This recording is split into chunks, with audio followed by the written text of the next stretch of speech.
हाँ जी विद्यार्थियों 12वीं क्लास वालिਆਂ ਦਾ ਹੈਗਾ 11 ਮਈ ਨੂੰ ਯਾਨੀ ਕਿ ਕੱਲ ਈਵੀਐਸ ਦਾ ਪੇਪਰ। ਤਾਂ ਇਸ ਵੀਡੀਓ ਦੇ ਵਿੱਚ ਇੰਪੋਰਟੈਂਟ ਕੁਐਸਚਨ ਆਨਸਰ ਦੇਖਾਂਗੇ। ਤਾਂ 2 ਘੰਟੇ ਦਾ ਤੁਹਾਨੂੰ ਸਮਾਂ ਮਿਲੇਗਾ। 35 ਨੰਬਰ ਦਾ ਤੁਹਾਡਾ ਇਹ ਪੇਪਰ ਆਏਗਾ। ਤਾਂ ਦੇਖੋ ਕੀ ਹੈ ਪਹਿਲਾ ਪ੍ਰਸ਼ਨ ਕਿ ਜੈਵਿਕ ਵਿਭਿੰਨਤਾ ਤੋਂ ਕੀ ਭਾਵ ਹੈ। ਤਾਂ ਦੇਖੋ ਪੌਦਿਆਂ ਅਤੇ ਜੰਤੂਆਂ ਦੀਆਂ भिन्न किस्मां नूं जैविक विभिन्नता कहते हैं।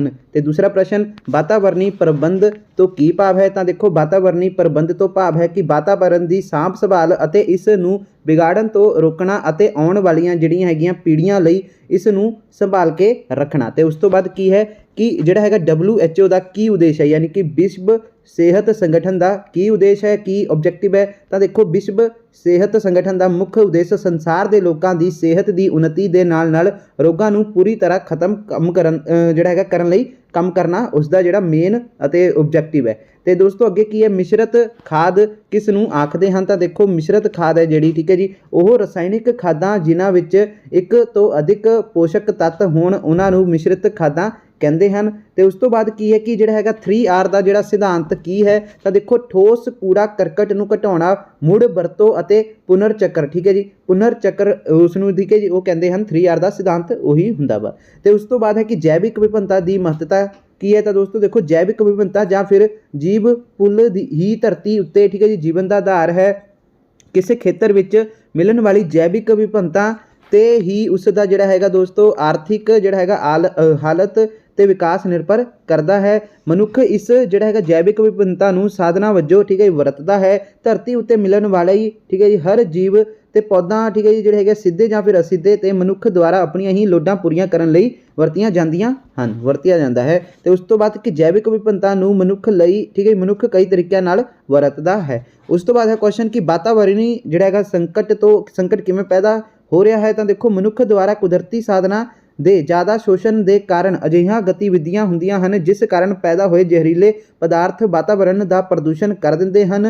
जनसंख्या धमाका इस स्थिति नूं होर ज़्यादा ठीक है गुंझलदार बना दिंदा है। मनुख वालों की जा रही दखल अंदाजी वातावरण लई बड़ी ही ठीक है खतरनाक सिद्ध हो सकती है जिस नाल सिट्टे वजों वातावरणी संकट जिहड़ा हैगा पैदा हो सकता है। अजिहा संकट मनुखी होंद लई ठीक है ये जिहड़ा खतरा भी हो सकता है। उस तो बाद क्वेश्चन की है प्रश्न 8वां कि भारत विच जिहड़ा हैगा भूतकाल विच बनाए गए कानून नूं ठीक है जी पुनर विचारण अते शोध लई की किया है। तो दोस्तों देखो भारत विच भूतकाल विच बनाए गए कानूनों नूं ठीक है तो पुनर विचारण लई अते आधुनिक बनाउण जां फिर शोध करन दी लोड़ है पैंदी है। इस लई तजवीज़ पेश की गई है कि वातावरणी संबंधी कानून साजी दी लगातार जिहड़ी हैगी है दोस्तों नज़रसानी करन लई ਅਤੇ अंतरराष्ट्रीय वातावरणी विवादों में भारत की जिहड़ी कारगुजारी का अध्ययन करके सहायता करने वास्ते कोई विधि अपनाई जाए। प्रश्न 9वां कि टिकाऊ खेतीबाड़ी क्यों लोड़ है। तो देखो टिकाऊ खेतीबाड़ी की लोड़ क्यों है दोस्तों साडी आबादी बहुत ही तेज़ी नाल वध रही है पर धरती तां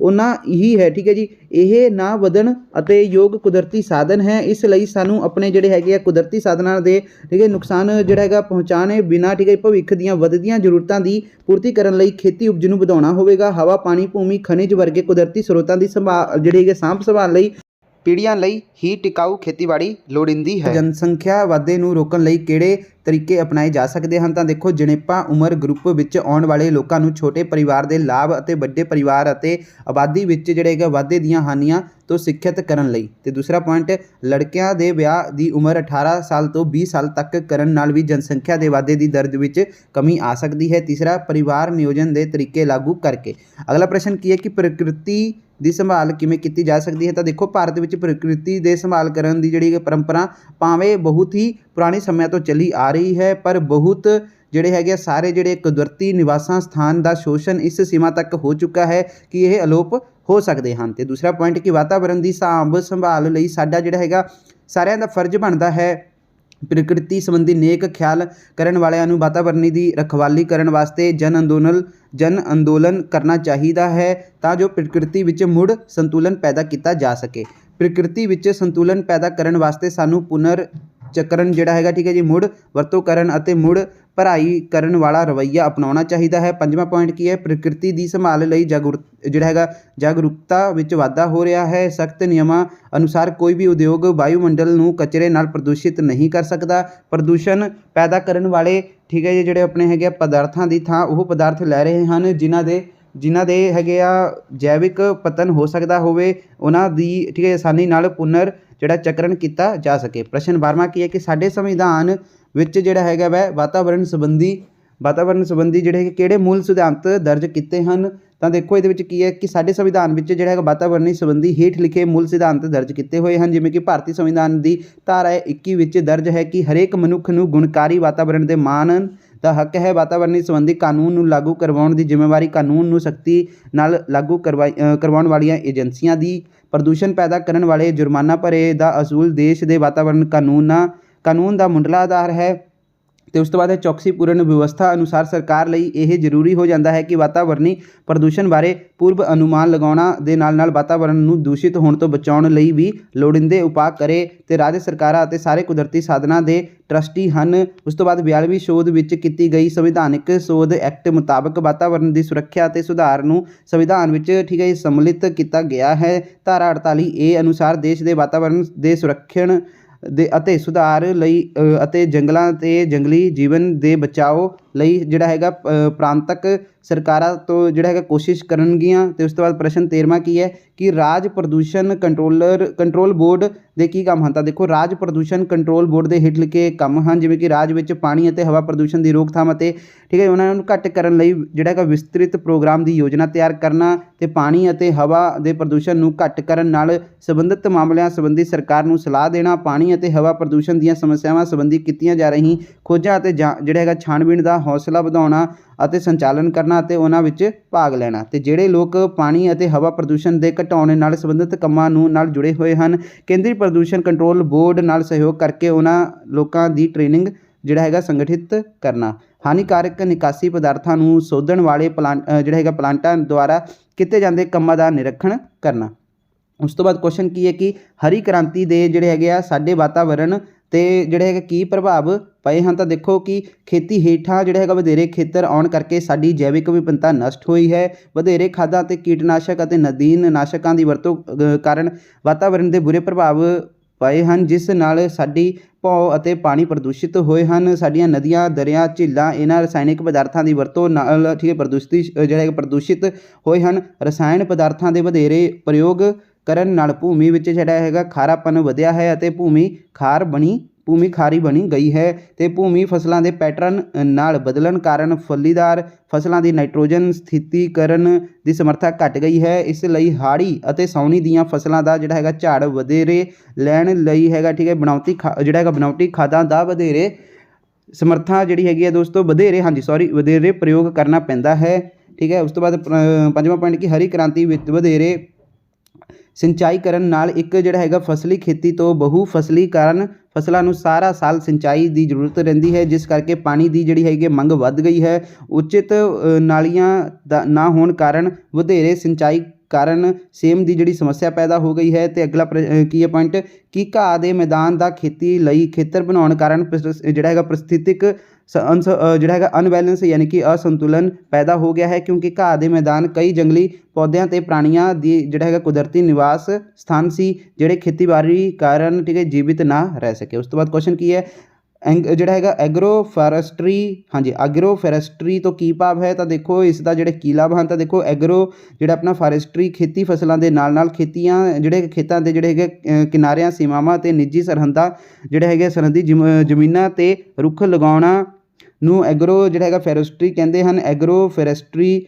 ਆਪਣਾ ਜਿਹੜਾ ਪੁਰਾਤਨ ਕਾਲ ਵਿੱਚ ਵਰਤੀ ਜਾਂਦੀ ਤਕਨੀਕ, ਜਿਸ ਵਿੱਚ ਭੌ ਦੀ ਜਿਹੜੀ ਵਰਤੋਂ ਖੇਤੀਬਾੜੀ ਫੋਰੈਸਟਰੀ ਅਤੇ ਪਸ਼ੂ ਪਾਲਣ ਦੇ ਰਿਵਾਜ ਵਿੱਚ ਦਾ ਆਧੁਨਿਕ ਨਾਂ ਹੈ। ਠੀਕ ਹੈ ਜੀ। ਅਤੇ ਪਰੰਪਰਾਗਤ ਫੋਰੈਸਟਰੀ ਦੇ ਮੁਕਾਬਲੇ ਐਗਰੋ ਫੋਰੈਸਟਰੀ ਜ਼ਿਆਦਾ ਲਾਭਦਾਇਕ ਹੈ। ਉਸ ਤੋਂ ਬਾਅਦ ਕੀ ਹੈ ਦੇਖ ਲਓ ਕਿ ਜਨਸੰਖਿਆ ਵਿੱਚ ਵਾਧੇ ਨੂੰ ਠੀਕ ਹੈ ਜਿਹੜਾ ਹੈਗਾ ਪਰੰਪਰਾਗਤ ਠੀਕ ਹੈ ਫੋਰੈਸਟਰੀ 'ਤੇ ਮਾੜਾ ਅਸਰ ਪਾਇਆ। ਇਸ ਮਾੜੇ ਪ੍ਰਭਾਵ ਨੂੰ ਰੋਕਣ ਲਈ ਚੌਕਸ ਰਹਿਣ ਦੀ ਜਿਹੜੀ ਹੈਗੀ ਲੋੜ ਹੈ, ਤਾਂ ਜੋ ਠੀਕ ਹੈ ਜੀ ਆਪਣੇ ਜਿਹੜੇ ਗੈਰ ਕਾਨੂੰਨੀ ਤੌਰ 'ਤੇ ਪਸ਼ੂਆਂ ਦੇ ਚਰਨ ਨੂੰ ਠੀਕ ਹੈ ਰੋਕਿਆ ਜਾ ਸਕੇ, ਦਰਖਤਾਂ ਦੀ ਗੈਰ ਕਾਨੂੰਨੀ ਕਟਾਈ ਨੂੰ ਰੋਕਿਆ ਜਾ ਸਕੇ। ਦੂਸਰੇ ਪਾਸੇ ਐਗਰੋ ਜਿਹੜੇ ਹੈਗੇ ਆਪਣੇ ਐਗਰੋ ਫੋਰੈਸਟਰੀ 'ਤੇ ਜਨਤਕ ਦਬਾਅ ਦੇ ਹੋਣ ਕਾਰਨ ਨਾ ਤਾਂ ਇਸ ਨੂੰ ਸੁਰੱਖਿਆ ਦੀ ਅਤੇ ਨਾ ਹੀ ਇਸ ਨੂੰ ਅਣਜਾਣੀ ਤਕਨੋਲੋਜੀ ਦੀ ਜਿਹੜੀ ਹੈਗੀ ਲੋੜ ਪੈਂਦੀ ਹੈ। ਐਗਰੋ ਫੋਰੈਸਟਰੀ ਜਿਹੜਾ ਹੈਗਾ ਨਾ ਫੋਰੈਸਟਰੀ ਆਪਣਾ ਠੀਕ ਹੈ ਜੀ ਵਾਤਾਵਰਨ ਦੀ ਸੁਰੱਖਿਆ ਦੇ ਨਾਲ ਇਸ ਤੋਂ ਚਾਰਾ ਬਾਲਣ ਫਸਲਾਂ ਅਤੇ ਇਮਾਰਤੀ ਲੱਕੜੀ ਵੀ ਜਿਹੜੀ ਹੈਗੀ ਪ੍ਰਾਪਤੀ ਕੀਤੀ ਜਾਂਦੀ ਹੈ। ਐਗਰੋ ਫੋਰੈਸਟਰੀ ਜਿਹੜੀ ਹੈਗੀ ਆ ਦੇ ਕੁਝ ਲਾਭ ਹਨ, ਜਿਵੇਂ ਕਿ ਦੇਖੋ ਗੈਰ ਕਾਨੂੰਨੀ ਤੌਰ 'ਤੇ ਕੀਤੀ ਜਾਂਦੀ ਕਟਾਈ ਢੁਆਈ ਅਤੇ ਪਸ਼ੂਆਂ ਦੇ ਚਰਨ ਨੂੰ ਰੋਕਣ ਲਈ ਠੀਕ ਹੈ ਜੀ ਅਤੇ ਖਿਆਲ ਰੱਖਣ ਦੀ ਕੋਈ ਵਿਸ਼ੇਸ਼ ਕੋਈ ਵਿਸ਼ੇਸ਼ ਲੋੜ ਨਹੀਂ ਹੁੰਦੀ। ਭੋਜਨ ਅਤੇ ਗੈਰ ਭੋਜਨ ਪਦਾਰਥਾਂ ਦੀਆਂ ਲੋੜਾਂ ਸੰਬੰਧੀ ਐਗਰੋ ਫੋਰੈਸਟਰੀ ਦੀ ਪਹੁੰਚ ਜਿਹੜੀ ਹੈਗੀ ਜੜ ਸ਼ਕਤੀ ਵਾਲੀ ਹੈ। ਉਸ ਤੋਂ ਬਾਅਦ ਕੀ ਹੈ ਆਪਣਾ 16ਵਾਂ ਪ੍ਰਸ਼ਨ ਕੀ ਜੈਵਿਕ ਵਿਭਿੰਨਤਾ ਦੇ ਨਸ਼ਟ ਹੋਣ ਦੇ ਕੀ ਕਾਰਨ ਹਨ। ਤਾਂ ਦੇਖੋ ਜੈਵਿਕ ਵਿਭਿੰਨਤਾ ਦੇ ਨਸ਼ਟ ਹੋਣ ਦੇ ਕਈ ਕਾਰਨ ਹਨ, ਜਿਵੇਂ ਕਿ ਦੇਖੋ ਕੁਦਰਤੀ ਨਿਵਾਸ ਦਾ ਨਸ਼ਟ ਹੋਣਾ, ਮਨੁੱਖੀ ਦੀ ਆਬਾਦੀ ਵਧਣ ਨਾਲ ਖੇਤੀ ਹੇਠਾਂ ਖੇਤਰ ਸ਼ਹਿਰੀ ਖੇਤਰ ਉਦਯੋਗ ਅਤੇ ਆਦਿ ਸਭ ਦੇ ਕਾਰਨ ਜੀਵਾਂ ਅਤੇ ਪੌਦਿਆਂ ਦਾ ਕੁਦਰਤੀ ਨਿਵਾਸ ਸਥਾਨ ਨਸ਼ਟ ਹੋ ਰਿਹਾ ਹੈ। ਪ੍ਰਦੂਸ਼ਣ ਪ੍ਰਜਾਤੀਆਂ ਲਈ ਖਤਰਾ ਬਣਿਆ ਹੋਇਆ ਹੈ। ਇਸ ਵਿੱਚ ਸਭ ਤੋਂ ਵੱਧ ਪਾਣੀ ਪ੍ਰਦੂਸ਼ਣ ਠੀਕ ਹੈ ਜੀ ਅਤੇ ਸ਼ਹਿਰਾਂ ਦੀ ਸੀਵਰੇਜ ਉਦਯੋਗਾਂ ਦਾ ਵਰਤਿਆ ਵਾਧੂ ਪਾਣੀ, ਤੇਜ਼ਾਬੀ ਵਰਖਾ, ਰੇਡੀਓ ਐਕਟਿਵ ਤੱਤਾਂ ਦੀ ਪਾਣੀ ਵਿੱਚ ਮਿਲਣਾ ਅਤੇ ਤੇਲ ਟੈਂਕਰਾਂ ਅਤੇ ਤੇਲ ਸ਼ੋਧਕ ਕਾਰਖਾਨਿਆਂ ਤੋਂ ਤੇਲ ਪਾਣੀ ਵਿੱਚ ਮਿਲਣ ਆਦਿ ਪ੍ਰਦੂਸ਼ਣ ਦੇ ਕੁਝ ਮੁੱਖ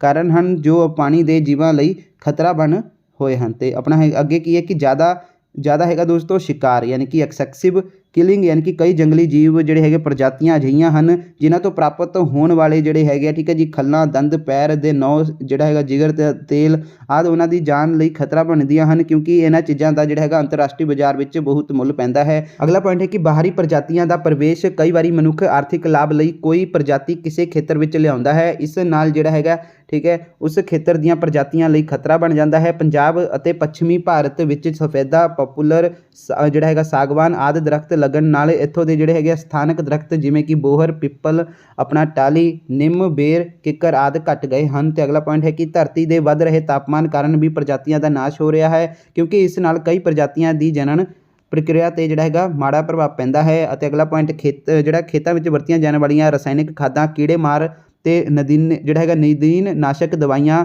ਠੀਕ ਹੈ ਜਿਹੜੀਆਂ ਜ਼ਿਆਦਾ ਵਰਤੋਂ ਨਾਲ ਵੀ ਪ੍ਰਜਾਤੀ ਨਾਸ਼ ਹੁੰਦਾ ਹੈ। ਪੰਜਾਬ ਵਿੱਚ ਗਿੱਧਾ ਦੇ ਘਟਣ ਦੇ ਇਹੀ ਕਾਰਨ ਹਨ। ਠੀਕ ਹੈ ਜੀ। ਅਤੇ ਉਸ ਤੋਂ ਬਾਅਦ ਕੁਐਸਚਨ ਕੀ ਆਪਣਾ ਪ੍ਰਸ਼ਨ 17ਵਾਂ ਟਿਕਾਊ ਵਿਕਾਸ ਵਿੱਚ ਅੰਤਰਰਾਸ਼ਟਰੀ ਏਜੰਸੀਆਂ ਦੀ ਕੀ ਭੂਮਿਕਾ ਹੈ। ਤਾਂ ਦੇਖੋ ਟਿਕਾਊ ਵਿਕਾਸ ਲਈ ਹੇਠ ਲਿਖੇ ਅੰਤਰਰਾਸ਼ਟਰੀ ਏਜੰਸੀਆਂ ਕੰਮ ਕਰ ਰਹੀਆਂ ਹਨ, ਜਿਵੇਂ ਕਿ WHO ਜਿਸ ਨੂੰ ਆਪਾਂ ਵਿਸ਼ਵ ਸਿਹਤ ਸੰਗਠਨ ਕਹਿੰਦੇ ਹਾਂ। ਠੀਕ ਹੈ ਜੀ। ਦੇਖੋ ਇਸ ਸੰਗਠਨ ਦੀ ਸਥਾਪਨਾ 17 ਅਪ੍ਰੈਲ 1948 ਨੂੰ ਕੀਤੀ ਗਈ। ਇਸ ਦਾ ਮੁੱਖ ਦਫ਼ਤਰ ਠੀਕ ਹੈ ਕਿੱਥੇ ਹੈ, ਉਸ ਦਾ ਮੁੱਖ ਦਫ਼ਤਰ ਦੋਸਤੋ ਜਨੇਵਾ ਵਿਖੇ ਹੈ। ਇਸ ਸੰਗਠਨ ਦਾ ਮੁੱਖ ਉਦੇਸ਼ ਵਿਸ਼ਵ ਦੇ ਲੋਕਾਂ ਦੀ ਸਿਹਤ ਦੀ ਉન્નਤੀ ਦੇ ਨਾਲ ਰੋਗਾਂ ਨੂੰ ਪੂਰਾ ਕਰਨ ਤੇ ਖਤਮ ਕਰਨਾ ਹੈ। ਇਸ ਸੰਗਠਨ ਆਪਣੇ ਮੈਂਬਰ ਦੇਸ਼ ਉਹਨਾਂ ਦੀਆਂ ਰਾਸ਼ਟਰਿਕ ਜਨਤਕ ਸਿਹਤ ਸੇਵਾਵਾਂ ਦੇ ਸੁਧਾਰ ਅਤੇ ਸਿਹਤ ਦੀਆਂ ਪੱਧਰਾਂ ਦੇ ਸੁਧਾਰ ਵਾਸਤੇ ਠੀਕ ਹੈ ਜੀ ਸਹਾਇਤਾ ਕਰਦਾ ਹੈ। ਅਤੇ ਉਸ ਤੋਂ ਬਾਅਦ ਕੀ ਹੈ UNDP ਯਾਨੀ ਕਿ ਸੰਯੁਕਤ ਰਾਸ਼ਟਰ ਵਿਕਾਸ ਪ੍ਰੋਗਰਾਮ। ਇਸ ਏਜੰਸੀ ਦਾ ਸੰਬੰਧ ਸੰਯੁਕਤ ਰਾਸ਼ਟਰ ਨਾਲ ਹੈ। ਇਸ ਦਾ ਮੁੱਖ ਦਫ਼ਤਰ ਨਿਊਯਾਰਕ ਵਿਖੇ ਹੈ। ਇਸ ਦਾ ਕੰਮ ਦੋਸਤੋ ਵਿਕਾਸਸ਼ੀਲ ਦੇਸ਼ਾਂ ਨੂੰ ਮਾਹਿਰਾਂ ਉਪਲਬਧ ਕਰਾਉਣਾ ਤਾਂ ਜੋ ਵਿਕਾਸ ਕਰ ਰਹੇ ਦੇਸ਼ਾਂ ਨੂੰ ਲੋਕਾਂ ਨੂੰ ਠੀਕ ਹੈ ਜੀ ਉਹਨਾਂ ਨੂੰ ਟ੍ਰੇਨਿੰਗ ਦੇ ਕੇ ਇਸ ਯੋਗ ਬਣਾਇਆ ਜਾ ਸਕੇ, ਤਾਂ ਜੋ ਆਪਣੇ ਕੁਦਰਤੀ ਅਤੇ ਮਨੁੱਖੀ ਸਾਧਨਾਂ ਦੀ ਵਰਤੋਂ ਕਰਦਿਆਂ ਹੋਇਆ ਦੋਸਤੋ ਸੰਪਤੀ ਉਤਪੰਨ ਕਰਨ ਵਾਲੇ ਯੋਗਤਾਵਾਂ ਵਿੱਚ ਵਾਧਾ ਕਰ ਸਕਣ। ਉਸ ਤੋਂ ਬਾਅਦ ਕੀ ਹੈ UNEP ਯਾਨੀ ਕਿ ਸੰਯੁਕਤ ਰਾਸ਼ਟਰ ਵਾਤਾਵਰਣ ਪ੍ਰੋਗਰਾਮ। ਇਸ ਏਜੰਸੀ ਦੀ ਸਥਾਪਨਾ 1972 ਵਿੱਚ ਕੀਤੀ ਗਈ। ਇਸ ਦਾ ਮੁੱਖ ਦਫ਼ਤਰ ਦੋਸਤੋ ਨੈਰੋਬੀ ਵਿਖੇ ਹੈ। ਠੀਕ ਹੈ ਜੀ, ਹਾਂਜੀ ਨੈਰੋਬੀ ਵਿਖੇ ਹੈ। ਇਸ ਏਜੰਸੀ ਦਾ ਮੁੱਖ ਕਾਰਜ ਮਨੁੱਖੀ ਵਾਤਾਵਰਣ ਨਾਲ ਸੰਬੰਧਿਤ ਅੰਤਰਰਾਸ਼ਟਰੀ ਸਹਿਯੋਗ ਲਈ ਲੋੜੀਂਦੇ ਮਸ਼ੀਨਰੀ ਉਪਲਬਧ ਕਰਵਾਉਣਾ ਹੈ। ਉਸ ਤੋਂ ਬਾਅਦ ਦੋਸਤੋ CSD ਯਾਨੀ ਕਿ ਕਾਇਮ ਰਹਿਣ ਯੋਗ ਵਿਕਾਸ ਸੰਬੰਧੀ ਕਮਿਸ਼ਨ, ਯਾਨੀ ਕਿ ਇਸ ਕਮਿਸ਼ਨ ਦੀ ਸਥਾਪਨਾ ਵਾਤਾਵਰਣ ਅਤੇ ਵਿਕਾਸ ਸੰਬੰਧੀ ਸੰਯੁਕਤ ਰਾਸ਼ਟਰੀ ਸੰਮੇਲਨ ਦੇ ਬਾਅਦ ਤੁਰੰਤ ਅਨੁਕਰਨ ਲਈ ਸੰਯੁਕਤ ਰਾਸ਼ਟਰ ਦੀ ਇੱਕ ਏਜੰਸੀ ਵਜੋਂ ਕੀਤੀ ਗਈ। ਇਸ ਕਮਿਸ਼ਨ ਦੀ ਮੀਟਿੰਗ ਹਰ ਸਾਲ ਹੁੰਦੀ ਹੈ। ਇਸ ਵਿੱਚ ਰਾਇਓ ਕਿਰਿਆ ਯੋਜਨਾ ਜਿਸ ਨੂੰ ਏਜੰਡਾ 21 ਆਖਦੇ ਹਨ ਵਿੱਚ ਦਿੱਤੇ ਗਏ ਅਨੁਕੂਲ ਪਲਾਨ ਨੂੰ ਠੀਕ ਹੈ ਉੱਨਤ ਕਰਨ ਅਤੇ ਉਸ 'ਤੇ ਪੁਨਰ ਵਿਚਾਰ ਕੀਤਾ ਜਾਂਦਾ ਹੈ। ਉਸ ਤੋਂ ਬਾਅਦ ਕੀ ਹੈ ਕਿ ਵਿਸ਼ਵ ਭੂ ਮੰਡਲੀ ਵਾਤਾਵਰਣੀ ਸੰਗਠਨ। ਇਸ ਸੰਗਠਨ ਦਾ ਕਾਰਜ ਖੇਤਰ ਭੂ ਮੰਡਲ ਨਾਲ ਸੰਬੰਧਿਤ ਵਾਤਾਵਰਣੀ ਸੰਬੰਧੀ ਨੀਤੀਆਂ ਤਿਆਰ ਕਰਨਾ ਅਤੇ ਇਸ ਨੂੰ ਲਾਗੂ ਠੀਕ ਹੈ ਜੀ ਕਰਵਾਉਣਾ ਹੈ। ਇਸ ਸੰਸਥਾ ਦੇ ਕਾਰਜ ਖੇਤਰ ਵਿੱਚ ਨਾ ਕੇਵਲ ਅੰਤਰਰਾਸ਼ਟਰੀ ਵਾਤਾਵਰਣੀ ਸੰਬੰਧੀ ਹੋਏ ਵਿਸ਼ਾ ਸਮਝੌਤਾ 'ਤੇ ਅਮਲ ਕਰਾਉਣਾ ਹੀ ਹੋਵੇਗਾ, ਸਗੋਂ ਇਹ ਸੰਸਥਾ ਵਿੱਚ ਵਿੱਤ ਅਤੇ ਤਕਨਾਲੋਜੀ ਨੂੰ ਤਬਦੀਲ ਕਰਨ ਵਿੱਚ ਸਹਾਇਤਾ ਕਰਦੀ ਹੈ। ਤਾਂ ਦੋਸਤੋ ਇੱਥੇ ਹੀ ਆਪਣੇ ਜਿਹੜਾ ਹੈਗਾ ਮਾਡਲ ਟੈਸਟ ਪੇਪਰ ਇਹ ਕੰਪਲੀਟ ਹੋ ਗਿਆ ਵਾ, ਠੀਕ ਹੈ। ਉਸ ਤੋਂ ਬਾਅਦ ਦੋਸਤੋ ਇਹ ਤੁਹਾਡੇ ਜਿਹੜੇ ਚੈਪਟਰਸ ਨੇ ਇਹ ਹੈਗੇ ਆ, ਤਾਂ ਦੋਸਤੋ ਇਹ ਤੁਹਾਡੀ ਗਾਈਡ ਦੇ ਵਿੱਚ, ਅਗਰ ਤੁਹਾਡੇ ਕੋਲ ਗਾਈਡ ਹੈਗੀ ਆ ਤਾਂ ਗਾਈਡ ਦੇ ਵਿੱਚ ਤੁਹਾਡੇ ਕੋਲ ਇਹ ਸੇਮ ਇਸ ਤਰ੍ਹਾਂ ਦੇ ਹੋਣਗੇ, ਤੁਸੀਂ ਆਪਣੀ ਗਾਈਡ ਦੇ ਵਿੱਚ ਉੱਥੋਂ ਇਸ ਨੂੰ ਲਰਨ ਕਰ ਲਓ, ਠੀਕ ਹੈ ਜੀ। ਬਾਕੀ ਆਪਣਾ ਜਿਹੜਾ ਇਹ ਸੈਂਪਲ ਪੇਪਰ ਸੀਗਾ ਇੱਕ, ਠੀਕ ਹੈ ਜੀ, ਉਹ ਕੰਪਲੀਟ ਹੋ ਚੁੱਕਿਆ ਵਾ, ਫੁੱਲ ਸੈਂਪਲ ਪੇਪਰ ਜੋ ਕਿ ਪੰਜਾਬ ਸਕੂਲ ਸਿੱਖਿਆ ਬੋਰਡ ਦੁਆਰਾ ਜਾਰੀ ਹੋਇਆ ਸੀਗਾ, ਠੀਕ ਹੈ। ਇਹਦੇ ਵਿੱਚ ਇੰਪੋਰਟੈਂਟ ਕੁਐਸਚਨ ਆਨਸਰ ਨੇ। ਬਾਕੀ ਦੋਸਤੋ ਤੁਸੀਂ ਜਿਹੜੀ ਆਪਣੀ ਗਾਈਡ ਹੈ ਉੱਥੋਂ ਵੀ ਪੜ੍ਹ ਲਓ, ਠੀਕ ਹੈ ਜੀ। ਤਾਂ ਉੱਥੋਂ ਤੁਹਾਨੂੰ ਜਿਹੜੇ ਹੈਗੇ ਆਪਣੇ ਗਾਈਡ, ਕਿਉਂਕਿ ਇਹਦਾ ਸਿਲੇਬਸ ਦੋਸਤੋ ਫੁੱਲ ਆ, ਕਿਉਂਕਿ ਇਹਦਾ ਟਰਮ 1 ਦਾ ਪੇਪਰ ਨਹੀਂ ਹੋਇਆ ਵਾ, ਟਰਮ 2 ਦਾ ਹੀ ਜਿਹੜਾ ਹੈਗਾ ਦੋਸਤੋ ਫਾਈਨਲ ਐਗਜ਼ਾਮ ਹੋ ਰਿਹਾ ਵਾ ਇਹਦਾ। ਟਰਮ 1 ਅਤੇ ਟਰਮ 2 ਦਾ ਇਹਦੇ ਵਿੱਚ ਕੁਝ ਨਹੀਂ ਹੈਗਾ, ਕਿਉਂਕਿ ਟਰਮ 1 ਦੇ ਵਿੱਚ ਜਿਹੜਾ ਹੈਗਾ ਤੁਹਾਡਾ ਇਹ EVS ਦਾ ਪੇਪਰ ਨਹੀਂ ਹੋਇਆ ਸੀਗਾ, ਤਾਂ ਇਹਦੇ ਵਿੱਚ ਇਹ ਤੁਹਾਡਾ ਸਿਲੇਬਸ ਵੀ 100% ਹੈ ਅਤੇ ਤੁਹਾਡਾ ਇਹ 35 ਮਾਰਕਸ ਦਾ ਆਏਗਾ। ਤਾਂ ਚਲੋ ਇਹਦਾ 35 ਮਾਰਕਸ ਦਾ ਹੁੰਦਾ ਹੀ ਹੁੰਦਾ ਵਾ, ਠੀਕ ਹੈ ਜੀ। ਤਾਂ ਦੋਸਤੋ ਇਹੀ ਸੀਗਾ, ਫੁੱਲ ਸਿਲੇਬਸ ਆ ਅਤੇ ਟਰਮ 2 ਦਾ ਇਹ ਪੇਪਰ ਨਹੀਂ ਹੈਗਾ, ਇਹ ਹੈਗਾ ਦੋਸਤੋ ਫਾਈਨਲ ਪੇਪਰ, ਕਿਉਂਕਿ ਟਰਮ 1 ਦੇ ਵਿੱਚ ਇਹ ਪੇਪਰ ਹੋਇਆ ਹੀ ਨਹੀਂ ਤੁਹਾਡਾ, ਠੀਕ ਹੈ। ਮੰਨ ਕੇ ਚਲੋ ਟਰਮ 2 ਹੈਗਾ, ਪਰ ਇਹ ਤੁਹਾਡਾ ਫੁੱਲ ਸਿਲੇਬਸ ਦੇ ਵਿੱਚੋਂ ਆ, ਠੀਕ ਹੈ ਜੀ, EVS ਦਾ ਪੇਪਰ, ਕਿਉਂਕਿ ਟਰਮ 1 ਦੇ ਵਿੱਚ ਤੁਸੀਂ ਨਹੀਂ ਦਿੱਤਾ ਵਾ। ਬਾਕੀ ਦੋਸਤੋ ਤੁਹਾਨੂੰ ਸੈਂਪਲ ਪੇਪਰ ਕਰਾ ਦਿੱਤਾ ਵਾ, ਇੰਪੋਰਟੈਂਟ ਕੁਐਸਚਨ ਆਨਸਰ ਹੈ। ਬਾਕੀ ਆਪਣੇ ਗਾਈਡ ਤੋਂ ਵੀ ਪੜ੍ਹ ਲਿਓ, ਜਿਹੜੇ ਆਹ ਕੁਐਸਚਨ ਮੈਂ ਤੁਹਾਨੂੰ ਦਿਖਾਏ ਹਨ, ਆਹ ਵਾਲੇ ਜਿਹੜੇ ਹੈਗੇ ਤੁਹਾਡੇ ਚੈਪਟਰ ਅਕੋਰਡਿੰਗ, ਠੀਕ ਹੈ ਜੀ, ਤੁਸੀਂ ਆਪਣੇ ਗਾਈਡ ਦੇ ਵਿੱਚੋਂ ਦੇਖ ਲੈਣੇ ਆ, ਠੀਕ ਹੈ। ਇੱਕ ਨੰਬਰ ਵਾਲੇ ਵੀ ਹੈਗੇ ਇਹਦੇ ਵਿੱਚ, ਅਤੇ ਬਾਕੀ ਜਿਹੜੇ ਦੂਸਰੇ ਹੈਗੇ ਨੇ ਜਿਹੜੇ ਹੈਗੇ 2-3 ਨੰਬਰ ਵਾਲੇ ਤੁਹਾਨੂੰ ਆਉਣਗੇ, ਉਹ ਵੀ ਇਹਦੇ ਵਿੱਚ ਦਿੱਤੇ ਹੋਏ ਹਨ। ਤੁਹਾਡੇ ਕੋਲ ਗਾਈਡ ਹੋਊਗੀ, ਤੁਸੀਂ ਆਪਣੀ ਗਾਈਡ ਦੇ ਵਿੱਚ ਉੱਥੋਂ ਇਸ ਦੀ ਰਿਵੀਜ਼ਨ ਕਰ ਲਓ, ਠੀਕ ਹੈ ਜੀ। ਤਾਂ ਆਹੀ ਸੀਗਾ ਦੋਸਤੋ ਬਸ। ਬਾਕੀ ਕੋਈ ਜੇ ਹੋਰ ਕੋਈ ਸਾਡੇ ਕੋਲ ਪਹੁੰਚਦਾ ਤਾਂ ਤੁਹਾਨੂੰ ਜ਼ਰੂਰ ਦੱਸਾਂਗੇ। ਬਾਕੀ ਆਪਣਾ ਟੈਲੀਗ੍ਰਾਮ ਚੈਨਲ ਬਣਿਆ ਹੈ ਮੈਮੋਰੀਅਲ ਜਨਰੇਸ਼ਨ PSB ਦੇ ਨਾਮ ਤੋਂ, ਉਸਨੂੰ ਸਰਚ ਕਰੋ, ਜੁਆਇਨ ਕਰ ਲਓ, ਠੀਕ ਹੈ। ਟੈਲੀਗ੍ਰਾਮ 'ਤੇ ਜਾ ਕੇ ਲਿਖੋ ਮੈਮੋਰੀਅਲ ਜਨਰੇਸ਼ਨ PSB ਆ ਜਾਊਗਾ, ਉਸਨੂੰ ਜੁਆਇਨ ਕਰ ਲਿਓ। ਓਕੇ ਦੋਸਤੋ, ਚਲੋ ਠੀਕ ਹੈ।